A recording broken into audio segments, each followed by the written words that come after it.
ఉదయకాల ప్రార్థన. మహోన్నతుడా, సర్వోన్నతుడా, సకల సృష్టి కారణభూతుడా, మీకు స్తోత్రాలయ, స్తుతులు, వందనాలు చెల్లిస్తూ ఉన్నాము. ప్రభువా, గతించిన రాత్రి ఎన్నో తండ్రి ప్రతికూల పరిస్థితులు ఉన్నా కానీ మాకు మాత్రం అన్ని అనుకూలంగా మార్చారు.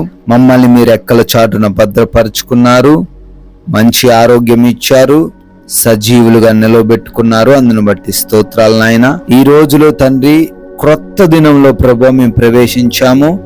ఈ రోజును తండ్రి మేము వ్యర్థముగా ఉపయోగించకుండా అనవసరమైన క్రియల ద్వారా మా హృదయాన్ని, మా యొక్క ప్రశాంతతను పాడు చేసుకొనకుండా మీరు చూపించినట్లు, మీ వాక్యము చెబుతున్నట్లు మేము జీవించుటకు, నడుచుకొనుటకు మాకు సహాయము దయచేయండి తండ్రి. నాయనా, ఆశగల ప్రాణమును ఆయన తృప్తిపరిచి ఉన్నాడు అని కీర్తనల గ్రంథము 107వ కీర్తన 9వ వచనంలో నాయన భక్తుడు అంటున్నట్లుగా, అవునయ్యా, ఎవరైతే ఆశ కలిగి ఉంటారో వారిని తప్పక తృప్తిపరిచే దేవుడవు ప్రభువా. ఈ లోకస్తులు తండ్రి మా యొక్క ఆశను తండ్రి నిరాశ చేస్తారు, మమ్మల్ని వదిలేస్తారు. మా ఆశను బట్టి వారు నవ్వుకుంటారు గాని నీవు అలా చేయవు అని ఈ రోజున ఏ ఆశ అయితే మేము కలిగి ఉన్నామో ఆ ఆశను ఖచ్చితంగా నెరవేర్చి తృప్తిపరచి మా జీవితాల్లో గొప్ప కార్యం చేయబోతున్నావు అని అయ్యా మాకు ఈ లేఖనము ద్వారా ధైర్యం ఇచ్చినందుకు, బలపరిచినందుకు స్తోత్రాలు చెల్లిస్తూ ఉన్నాము. ఎవరైతే బిడ్డలు ఈ ఉదయ కాలాన విశ్వాసముతో, నమ్మకముతో ఈ ప్రార్థనలో ఏకీభవిస్తున్నారో వారందరిని బట్టి నాయన మీ పాద సన్నిధిన చేరి అడుగుతున్నాము. బిడ్డల ప్రణాళికలు, బిడ్డల ఆలోచనలు, బిడ్డల కోరికలు, వారి తలంపులు అన్నీ మీకు తెలుసు నాయన. అన్నిటి విషయమందు బిడ్డలను ఆశీర్వదించండి అయ్యా. మా ప్రయాణాలు ఏ మార్గంలో సాగుతూ ఉన్నప్పటికీ, ఎటువంటి వాహనం పైన మేము ప్రయాణిస్తూ ఉన్నప్పటికీ రక్షణ మీదే తండ్రి. మీరే కృప చూపించండి. అపాయాలు, ప్రమాదాలు అన్నిటిని తప్పించండి. ఎవరు కూడా ఎటువంటి ఇబ్బందులు లేకుండా, సమస్యలు లేకుండా గృహాలకు మరలా చేరబడే కృప దయచేయండి తండ్రి. నాయనా, ఆర్థికంగా ఎవరు ఇబ్బందులు ఈరోజు ఎదుర్కొనకుండా, ఎవరు అనారోగ్య పరిస్థితులను బట్టి చింతించకుండా, ఎవరు ఒక్క పూట భోజనము కూడా లేకుండా ఉండకుండా ప్రతి ఒక్కరి జీవితంలో మీరు సమృద్ధిని దయచేయమని అడుగుతున్నాం ప్రభువా. ప్రతి విషయంలో ఆదరించండి, ప్రతి విషయంలో వారికి తోడై ఉండండి తండ్రి. ఆయన మా యొక్క ఆత్మీయ జీవితాన్ని సరి చేసుకోవడానికి ఇచ్చిన అవకాశాన్ని బట్టి స్తుతులయ్యా.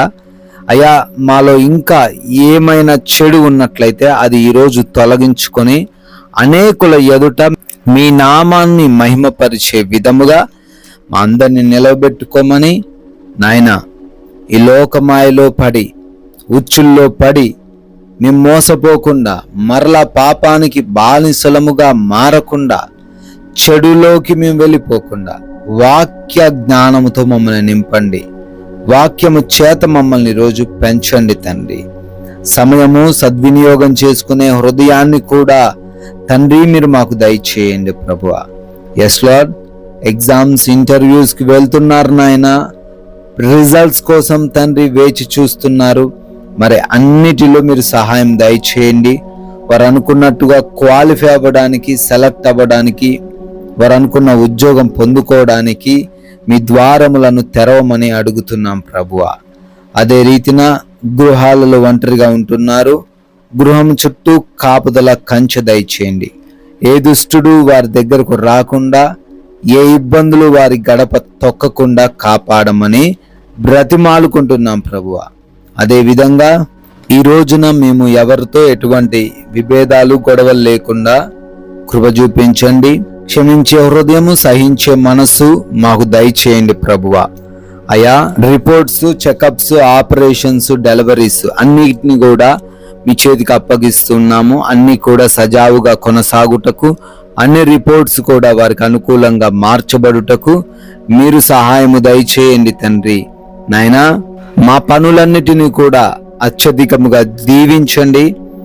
ఎవరు కూడా వెనకబడిపోయే వారిగా ఉండకుండా, అసమర్థులుగా మారకుండా, బద్ధకము కలిగిన వారిగా ఉండకుండా ప్రతి ఒక్కరు కూడా జ్ఞానము కలిగి, వివేచన కలిగి వారి వారి పనుల్లో ఈరోజు నూరంతలుగా దీవించబడే కృప చూపించమని, ఆగిపోయిన కార్యాలను మరలా నూతన పరచమని, క్రొత్త పనులను కూడా దీవించమని బ్రతిమాలుకుంటున్నాము తండ్రి. మీ కృపా సహాయాన్ని బట్టి మరొక నూతన సంవత్సరంలోకి ప్రవేశించి బర్త్డేలు, యానివర్సరీలు సెలబ్రేట్ చేసుకుంటూ ఉన్నారు. అందరినీ కూడా దీవించండి, వారి కుటుంబాన్ని ఆశీర్వదించండి నాయన. అయా, మేము కూడా కొందరికైనా మీ యొక్క వాక్యాన్ని ఈరోజు ప్రకటించి మా వంతులుగా మేమును రాజ్య వ్యాప్తిలో పాలిభాగస్తులయ్యే ధన్యత దయచేయమని మహిమ కలిగిన యేసుక్రీస్తు వారి నామంలో ఈ ప్రార్థనను అడిగి వేడుకొని పొందుకొని ఉన్నాము తండ్రి. Amen, amen.